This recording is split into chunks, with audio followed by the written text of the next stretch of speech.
Hello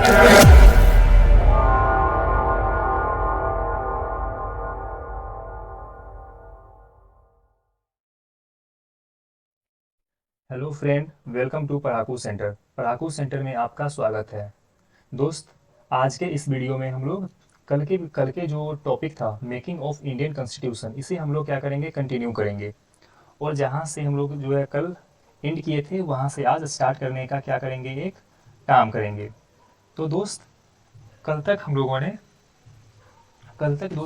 ने क्या किया कि जो फंक्शंस था, जो अदर फंक्शंस था कंस्टिट्यूएंट असेंबली का, वो देखने का, वो पढ़ने का काम किया था। आज हम लोग क्या करेंगे दोस्त कि जो कमेटी बनाई गई थी, जो कमेटी बनाई गई थी कंस्टिट्यूएंट असेंबली के द्वारा, उस कमेटी को स्टडी करने का क्या करेंगे, काम करेंगे, उस कमेटी को पढ़ने का काम करेंगे। तो दोस्त, जैसे कि संविधान सभा था, तो संविधान सभा को एक भारत जैसा विशाल देश के लिए संविधान बनाने का क्या मिला, एक काम मिला। सिंस संविधान बनाना एक बहुत ही जटिल काम है, बहुत ही जटिल प्रक्रिया है।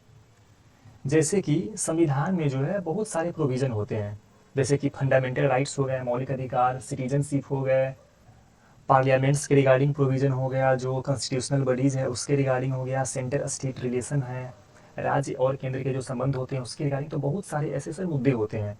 तो इस कारण से क्या चाहिए कि सभी मुद्दे पर एक एक्सपर्ट पैनल चाहिए, एक एक्सपर्ट पैनल चाहिए जो उस पर जो है सबसे बेस्ट तरीके का क्या करे, एक पॉलिसी फ्रेमवर्क बना करके दे।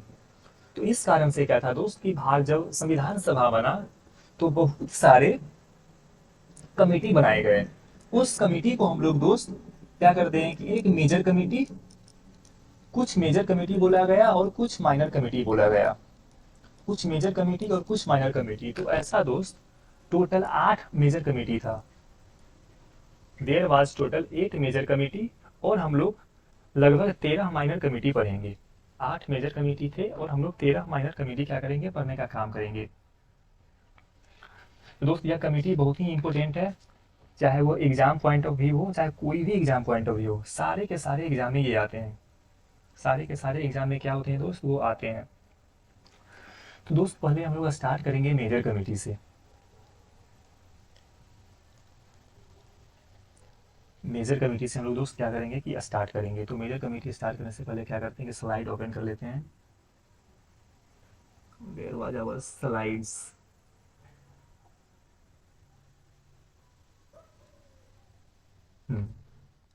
ये जो है दोस्त major committee, major major committee, इसे हम लोग ध्यान रखेंगे। तो आइए दोस्त, अब हम लोग आठों के आठों जो मेजर कमेटी था उसे पढ़ने का काम करेंगे। यूनियन पहला दोस्त था इसमें, union power committee. Union power committee मतलब जो था, यूनियन मतलब जो केंद्रीय, जो संघीय शक्ति कमेटी, इसके जो चेयरमैन थे वो जवाहरलाल नेहरू थे। यह जाहिर सी बात है दोस्त कि जवाहरलाल नेहरू ही इसके चेयरमैन होंगे, क्योंकि इसका दोस्त एक लॉजिक है, क्योंकि उस समय के सबसे पावरफुल नेता जो है जवाहरलाल नेहरू हुआ करते थे।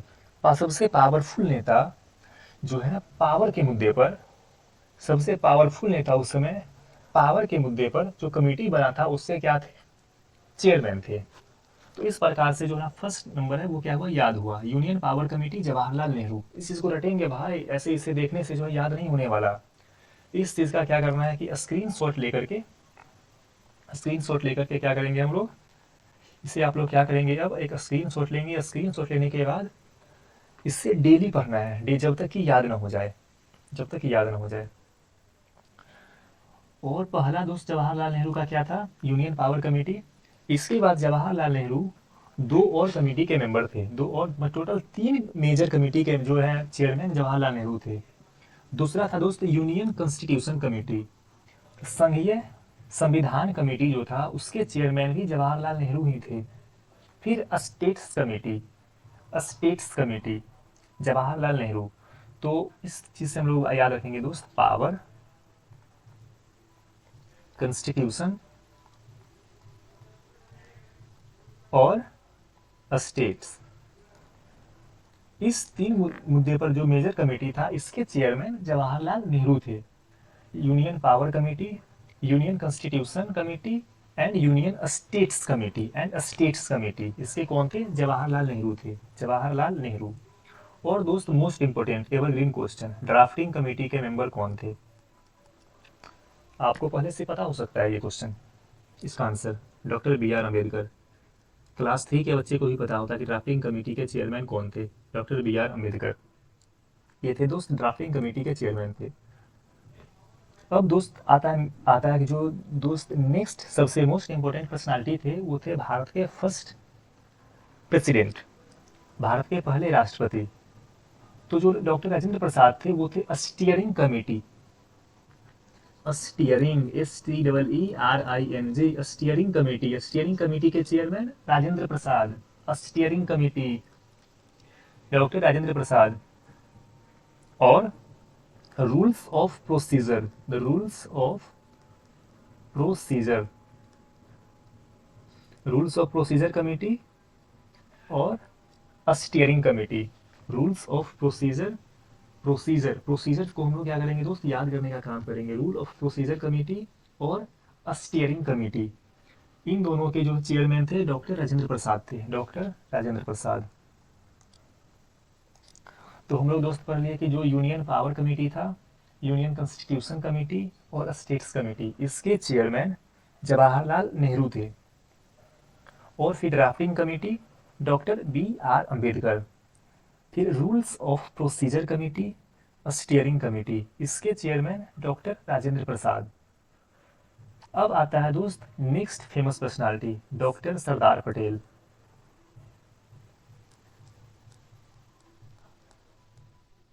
सरदार पटेल दोस्त, सरदार पटेल जो थे वो प्रोविंशियल कांग्रेस कमेटी के चेयरमैन थे। प्रोविंशियल, तो कॉन्स्टिट्यूशन कमेटी, दो तरह का कॉन्स्टिट्यूशन कमेटी था। एक था यूनियन कॉन्स्टिट्यूशन जिसके चेयरमैन कौन थे, जवाहरलाल नेहरू। और provincial Congress committee, provincial constitution committee के चेयरमैन सरदार पटेल। जहाँ पे बच्चों को कंफ्यूजन आ सकता है, तो यूनियन कॉन्स्टिट्यूशन जहाँ भी हो, संघीय कॉन्स्टिट्यूशन, संघीय संविधान कमेटी, उसके चेयरमैन होंगे जवाहरलाल नेहरू। और जो प्रोविंशियल कॉन्स्टिट्यूशन कमेटी है उसके चेयरमैन होंगे सरदार पटेल, सरदार पटेल मोस्ट इंपोर्टेंट। अब नेक्स्ट था दोस्त कौन सा, तो उसके बाद आ गया दोस्त अपना advisory committee on fundamental rights, minorities, tribal and excluded areas. एक एडवाइजरी कमेटी था दोस्त जो कि मौलिक अधिकार पर, जिसे हम लोग फंडामेंटल राइट्स बोलते हैं, माइनॉरिटीज जो अल्पसंख्यक थे उन पे, ट्राइबल्स जो उस समय के जनजाति थे, और जो एक्सक्लूडेड एरिया था, जो एरिया जो है मतलब कि नॉर्मल जो संपर्क था उससे बाहर था, उसके लिए जो है सरदार पटेल उसके क्या थे, चेयरमैन थे। तो सरदार पटेल जो थे वो यूनियन प्रोविंशियल कमेटी और एडवाइजरी कमेटी जो कि fundamental right, minorities, tribal and excluded area पर बनाया गया।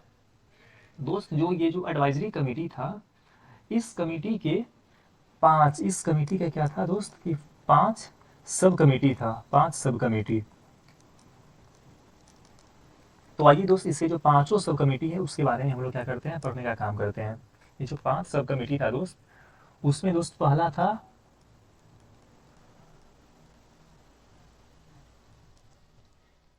फंडामेंटल राइट,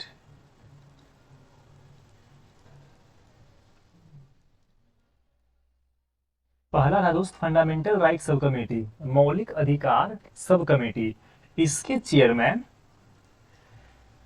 जेबी कृपलानी थे, इसके चेयरमैन थे दोस्त जेबी कृपलानी। ये जो दोस्त सब कमेटी बन रहा है वो जो हम लोग अभी इससे पहले पढ़े थे एडवाइजरी कमेटी, उसका ही सब कमेटी है, उसके अंतर्गत ये कमेटी आता है। और जो दोस्त दूसरा जो इसमें सब कमेटी बना दोस्त, वो कमेटी था minorities sub committee, minorities sub committee. तो दोस्त इसके जो चेयरमैन हुए माइनॉरिटी सब कमेटी के, वो थे HC मुखर्जी। माइनॉरिटी कमेटी के चेयरमैन HC मुखर्जी। इसके बाद दोस्त एक था north west frontier tribal area sub committee, north west frontier tribal sub committee. दोस्त इसके जो चेयरमैन थे उनका नाम जानना उतना इम्पोर्टेंट नहीं है। सो बस इतना जान लो कि एक north west frontier tribal sub committee नाम का भी एक कमेटी हुआ करता था। बस इतना ही इम्पोर्टेंट है। जो इम्पोर्टेंट है दोस्त, मैं वही यहाँ पे क्या करूँगा, बताने का काम करूँगा। इसके बाद दोस्त जो एक दूसरा जो इम्पोर्टेंट आया वो आया excluded area. Excluded area and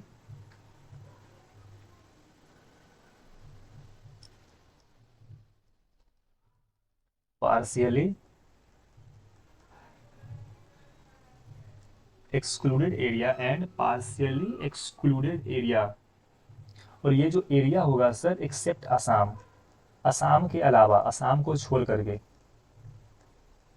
Assam को छोड़ करके जो एक्सक्लूडेड एरिया और पार्शियली एक्सक्लूडेड एरिया है सर, उस पर जो सब कमेटी बनाया गया, उस पर जो सब कमेटी बनाया गया उसके चेयरमैन एवी ठक्कर, उसके चेयरमैन दोस्त एवी ठक्कर थे। एवी ठक्कर को उसके क्या, उसका क्या बनाया गया दोस्त, चेयरमैन, उसके चेयरमैन एवी ठक्कर को बनाया गया। उसके चेयरमैन किनको बनाया गया दोस्त, एवी ठक्कर बनाया गया। इनके बाद जो लास्ट इंपॉर्टेंट बचा दोस्त, वो है north east frontier. North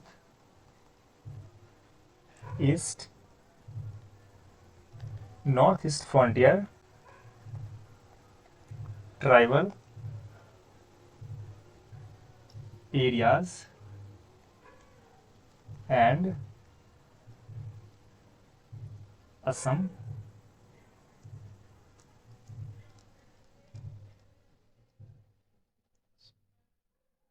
excluded and partially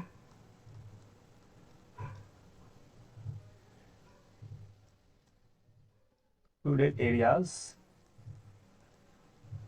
sub committee. बहुत बड़ा नाम है दोस्त, बट इसको बस याद कर लो कितना बड़ा, जो ना अगर जहाँ एग्जाम में क्वेश्चन भी आएंगे तो इतना बड़ा ही नाम आएगा, तो इतना बड़ा नाम से इसका जो क्या होगा, क्या आंसर याद हो जाएगा। नॉर्थ ईस्ट नाम है तो जाहिर सी बात है गोपीनाथ बारदोलोई। गोपीनाथ बारदोलोई। बट एक बार देख लेना दोस्त जो सब कमेटी है, बट जो इनके अलावा जो हम लोग अभी 8 मेजर कमेटी के बारे में पढ़े हैं, वो तो और भी ज़्यादा क्या है, वो ज़्यादा इंपॉर्टेंट है। वो क्या है दोस्त कि वो ज़्यादा इंपॉर्टेंट है। तो लोग सारे के सारे हो गए। अब आइए दोस्त, अब हम लोग क्या करते हैं, जो माइनर कमेटीज़ थी उस माइनर कमेटी को क्या करते हैं, पढ़ने का काम करेंगे।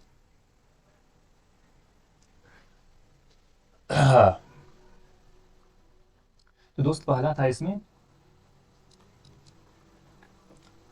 Committee on the function of the constituent assembly. संविधान सभा का जो फंक्शन था, जो कार्य था, उस पर एक कमेटी बनाया गया जिसके चेयरमैन थे जीवी मावलंकर। वही जीवी मावलंकर जो संविधान सभा के भी चेयरमैन थे जब वह एक लेजिस्लेटिव बॉडी के रूप में बैठता था। तो committee on the function of constituent assembly. तो दोस्त एक जो है क्या हुआ कि अपना कंप्लीट होने का क्या हुआ, काम हुआ। इसके बाद था दोस्त ad hoc committee on the citizenship. Ad hoc committee on the citizenship. इसके चेयरमैन जो थे दोस्त वो थे इस ब्रादाचारी। तो इस ब्रादाचारी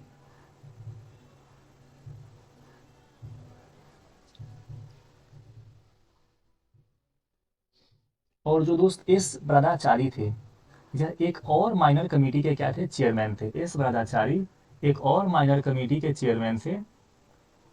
उस कमेटी का नाम है दोस्त ad hoc committee on the supreme court. तो दोस्त जो एडहॉक कमेटी था वो दो कमेटी बनाया गया, एक था सिटीजनशिप पर और एक था सुप्रीम कोर्ट पर। सिटीजनशिप सुप्रीम कोर्ट दोनों पर एडहॉक कमेटी, सिटीजन और supreme court, citizenship supreme court दोनों एडहॉक कमेटी था। दोनों के इस बर्दाचारी क्या थे, दोनों के चेयरमैन थे। इसके बाद दोस्त press gallery committee. Press gallery committee के चेयरमैन जो थे वो थे उषा नाथ सेन। प्रेस गैलरी कमेटी के चेयरमैन उषा नाथ सेन।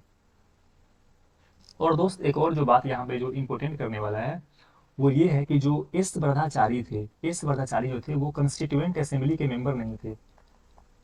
तो आपसे एग्जाम में ये भी आ सकता है कि इनमें से कौन जो थे संविधान सभा के कमेटी के चेयरमैन थे बट वो संविधान सभा के मेंबर नहीं थे।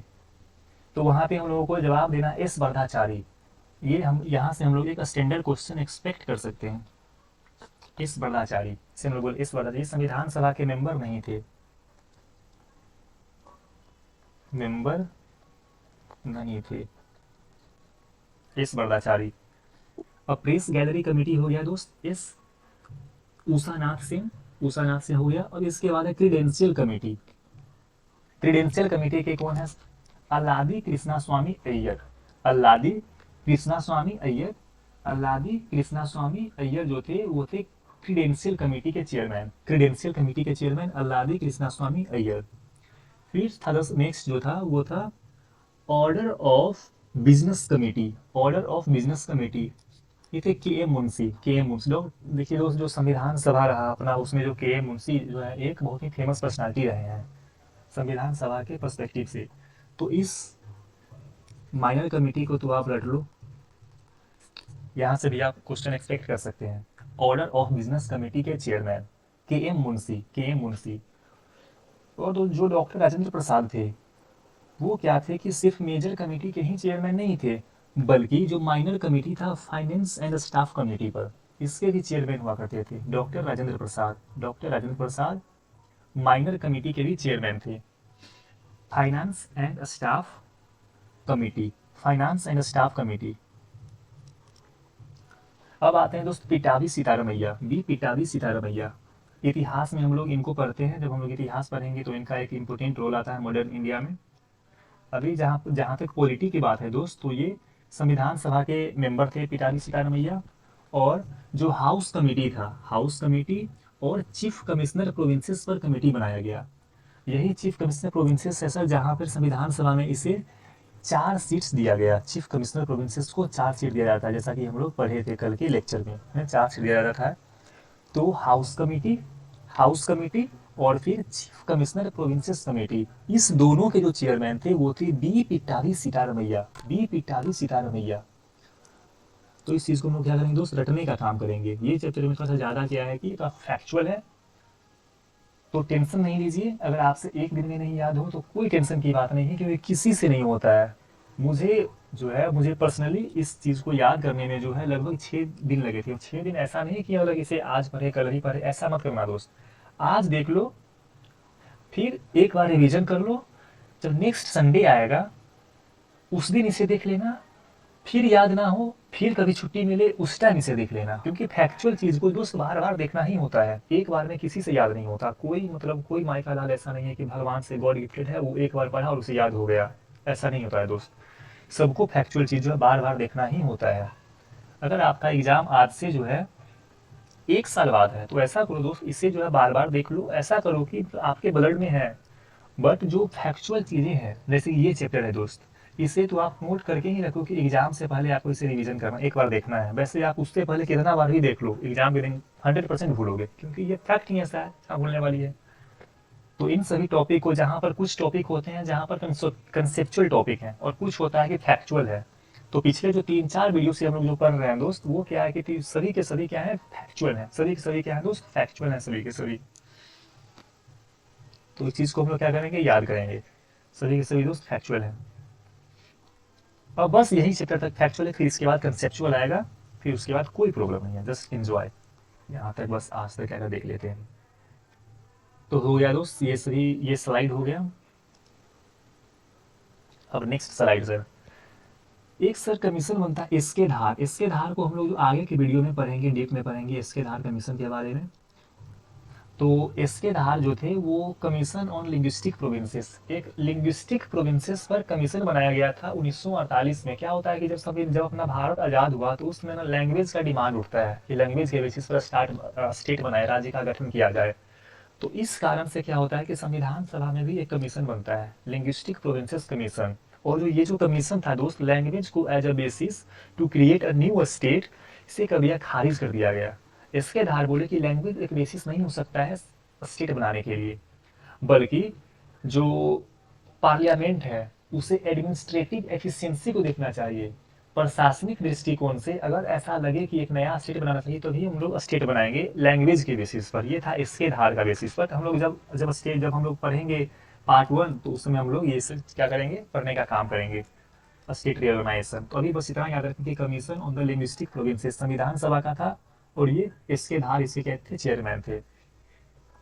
अब राजेंद्र प्रसाद दोस्त फिर से आप इस तरह से दोस्त अपना नोट्स बनाना है इसका, जैसे कि जो पर्सनालिटी है राजेंद्र प्रसाद कौन कौन कमेटी के क्या थे, चेयरमैन थे। इस तरह से पर्सनालिटी वाइज बनाना तो ज़्यादा याद होगा। ऐसे ऊपर नीचे यहाँ पे क्या है कि एड हॉक दिया हुआ है, राजेंद्र प्रसाद ऊपर है नीचे हैं, तो ऐसे में क्या हुआ कि भूलने की टेंडेंसी होती है। अगर आप लोग एक जो सिस्टमेटिक तरीके से बनाओगे, जैसे कि आप यहाँ पे बना लिए राजेंद्र प्रसाद से ऐसे कर लिए, और फिर यहाँ पे आप बना दो ad hoc committee on national, ad hoc committee on national flag, एक हो गया दोस्त। दूसरा पर हम लोग बना देंगे sir finance and staff committee, the finance and staff committee हो जाएगा। और फिर दोस्तों दूसरा हो जाएगा यहाँ जो मेजर कमेटी हम लोग अभी पढ़े हैं, steering committee,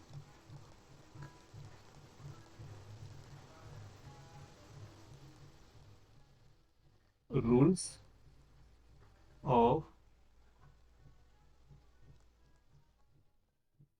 procedure,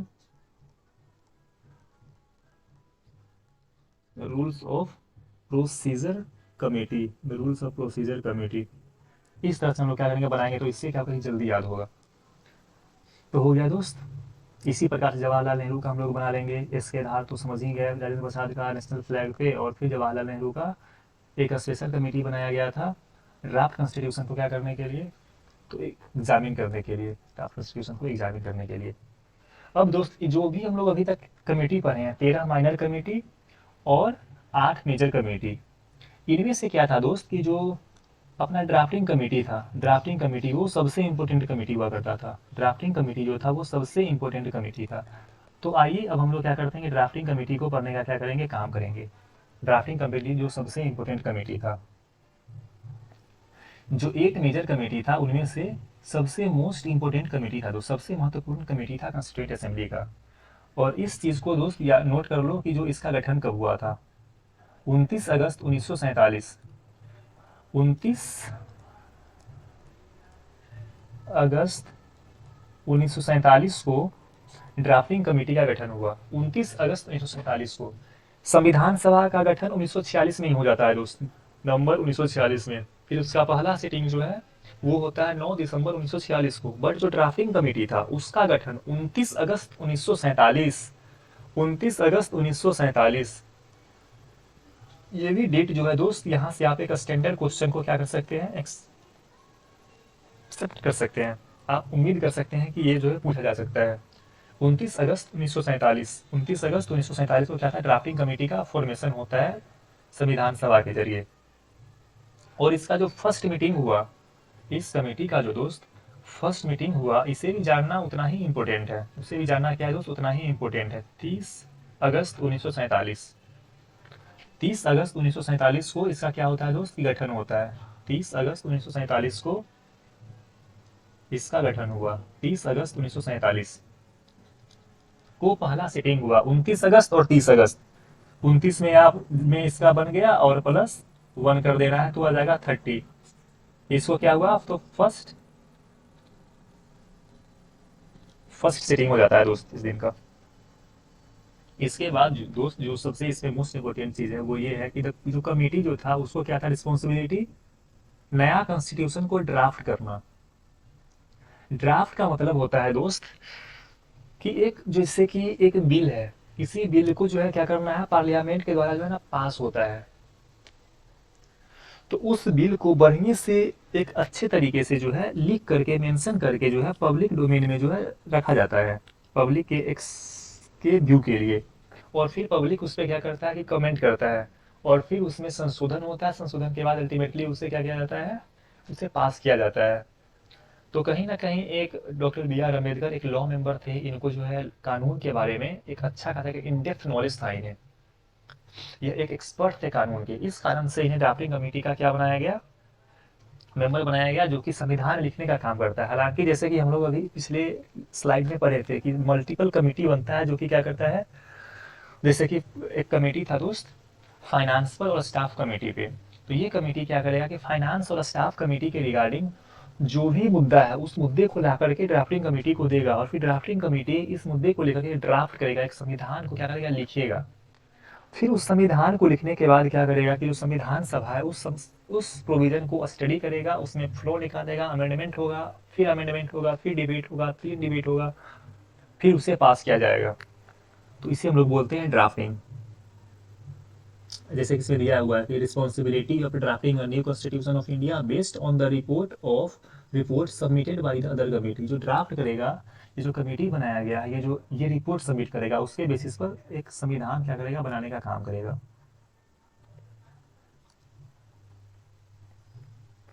drafting committee जो है अपने संविधान का जो पहला ड्राफ्ट था, संविधान का पहला ड्राफ्ट 21 फरवरी 1947 को क्या करता है, देता है। 21 फरवरी 1947 को भारतीय संविधान का जो पहला ड्राफ्ट संविधान सभा के द्वारा दोस्त दिया गया, वो 21 फरवरी 1947 को दिया गया।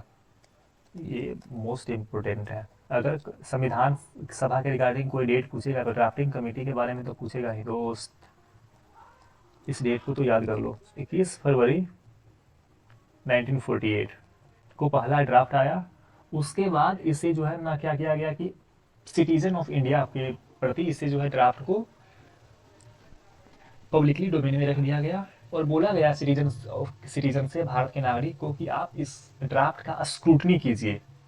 और फिर लगभग उसके बाद 8 महीने तक जनता क्या करते हैं, भारत की जनता इसकी स्क्रूटनी करते हैं। मतलब जनता, सभी जनता के पास उतना उसमें अवेयरनेस भी नहीं था। जो उस समय के जो इलीट थे, उसमें जो पढ़े लिखे लोग थे, वो क्या करते हैं, अगले 8 महीने तक जो संविधान था उसे क्या करते हैं, समझने का काम करते हैं, उसे स्क्रूटनाइज करते हैं, देखते हैं कि कहाँ फ्लॉ है, कहाँ अच्छा है, और फिर उसमें अमेंडमेंट प्रपोज करने का काम करते हैं। अमेंडमेंट, संशोधन प्रपोज किए।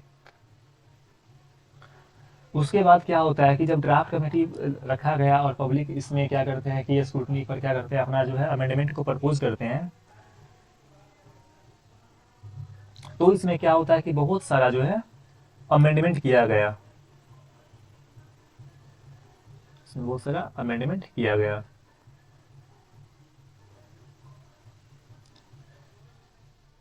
टोटल जो है दोस्त क्या हुआ कि ऐसा कहा जाता है कि जो संविधान था, जो कॉन्स्टिट्यूशन था, उसमें 7653 अमेंडमेंट किया गया, संशोधन किया गया। जब एक बार ड्राफ्ट बनने के बाद पब्लिक डोमेन में संविधान आया तो लगभग 7653 बार उसे संशोधन किया गया। संविधान बनने से पहले इतना बार क्या हुआ, संशोधन किया गया। और ये जो संशोधन हुआ दोस्त, इसमें से मात्र 2473 मुद्दा जो है क्या हुआ, डिस्कस हुआ। संशोधन करने के समय में मात्र 2473 मुद्दा का क्या होता है, डिस्कशन होता है। 2473 मुद्दा। अब दोस्त जो इसमें सबसे इम्पोर्टेंट जो फैक्ट्स हैं वो क्या है, इसके सबसे इम्पोर्टेंट फैक्ट जो संविधान सभा के रिगार्डिंग है दोस्त, वो है दोस्त कि इसके मेंबर कौन कौन थे, संविधान सभा के मेंबर कौन कौन थे। तो दोस्त क्या है कि संविधान सभा के केस में जो चेयरमैन थे वो हम लोगों ने जैसे पढ़ा कि B.R. अम्बेडकर थे। इस चीज़ इसका मेंबर को आप तो रट लो सर, हर एग्जाम में आते हैं इसके मेंबर का नाम। ये इंपॉर्टेंट है, जो हमने अभी तक जितना भी इंपॉर्टेंट बोला है उसमें से, उसके इंपॉर्टेंट में से इंपॉर्टेंट आप इसे मान सकते हो।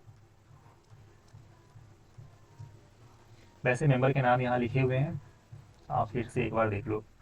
ये तो चेयरमैन थे, और जो अदर मेंबर थे, अदर मेंबर, एक चेयरमैन हुआ करते थे, और दोस्त इसमें 7 मेंबर थे, टोटल 7 मेंबर, टोटल 7 मेंबर थे इसमें।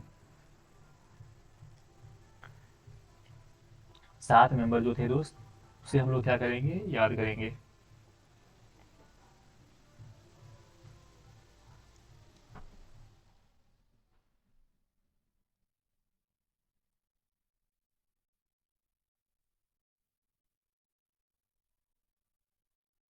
गोपाल स्वामी अयंगर, गोपाल स्वामी अयंगर इसके मेंबर थे।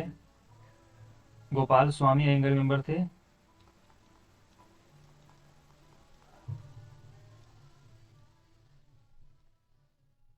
फिर अल्लादी कृष्णा स्वामी अय्यर, गोपाल स्वामी अयंगर, अल्लादी कृष्णा स्वामी अय्यर और के एम मुंशी, ये तीन नाम हुए दोस्त। इसके बाद दोस्त जो नाम था वो था सैयद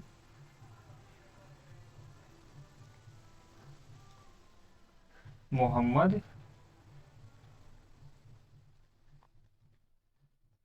द सैयद मोहम्मद सादुल्ला, सैयद मोहम्मद सादुल्ला।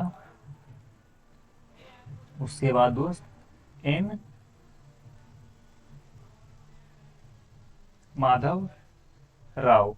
दोस्त एन माधव राव के बारे में एक चीज याद रखना कि एन जब ड्राफ्टिंग कमेटी बना था तो उस समय एन माधव राव इसके मेंबर नहीं थे, बल्कि उस टाइम जो थे दोस्त, उस टाइम बी एल मित्तर नाम से एक व्यक्ति हुआ करते थे, बी एल मित्तर।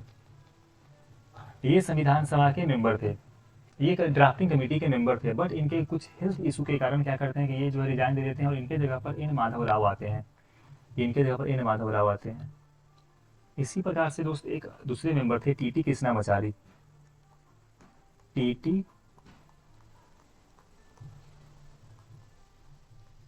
टीटी कृष्णामाचारी। टीटी कृष्णामाचारी भी दोस्त एन माधव राव की तरह जो जब ड्राफ्टिंग कमेटी बना तो उस समय मेंबर नहीं थे, बल्कि बाद में बने। यह इसलिए बने क्योंकि इससे पहले एक मेंबर थे डीपी खैतन, डीपी खैतन नाम के एक व्यक्ति थे, ड्राफ्टिंग कमेटी के मेंबर थे, उनका मृत्यु हो जाता है तो इनके जगह पर टीटी कृष्णामाचारी आते हैं।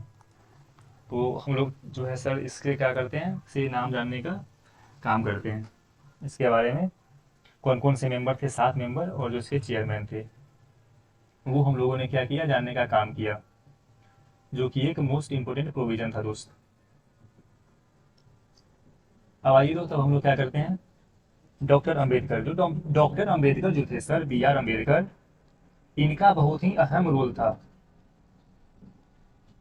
बी आर अम्बेडकर का बहुत ही अहम रोल था संविधान सभा में। संविधान सभा में जो इनका रोल था, उनके रोल को देखते हुए इनको कुछ टाइटल दिया गया है। जो पहला टाइटल जो है दोस्त वो है कि भारत का जो संविधान है उसके पितामह इन्हें कहा जाता है, इन्हें बोला जाता है दोस्त father of constitution of India. Bharat का जो संविधान है उसके पितामह किसे हम लोग बोलते हैं, डॉक्टर बी आर अम्बेडकर को बोलते हैं। भारत के संविधान जो है उसके पितामह बोलते हैं इनको। उसके बाद दोस्त इन्हें हम लोग भारत का जो संविधान है उसके चीफ आर्किटेक्ट भी बोलते हैं, चीफ आर्किटेक्ट। इंडियन कॉन्स्टिट्यूशन के चीफ आर्किटेक्ट।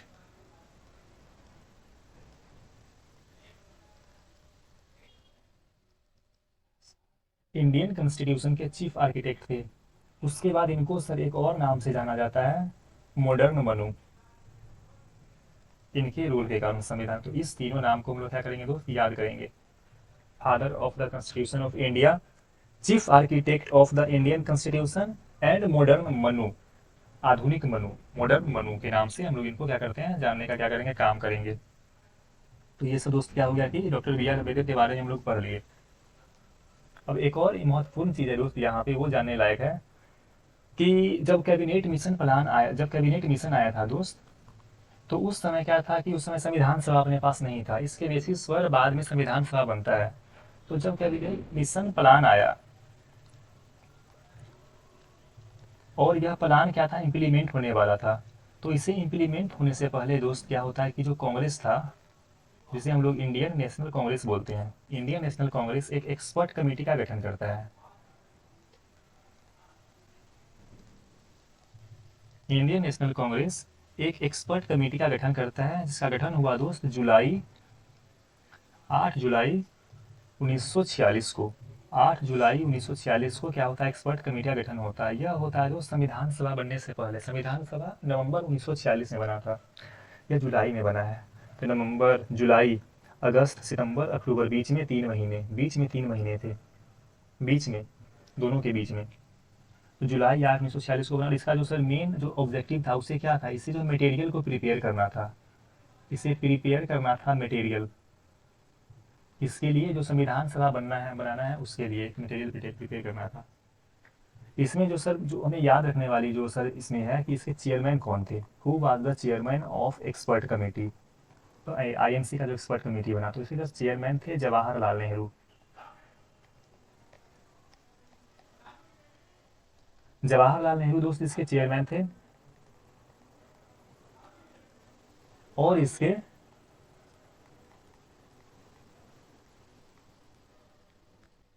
और इसके 8 मेंबर हुआ करते थे, टोटल 8 मेंबर, इसके 8 मेंबर हुआ करते थे।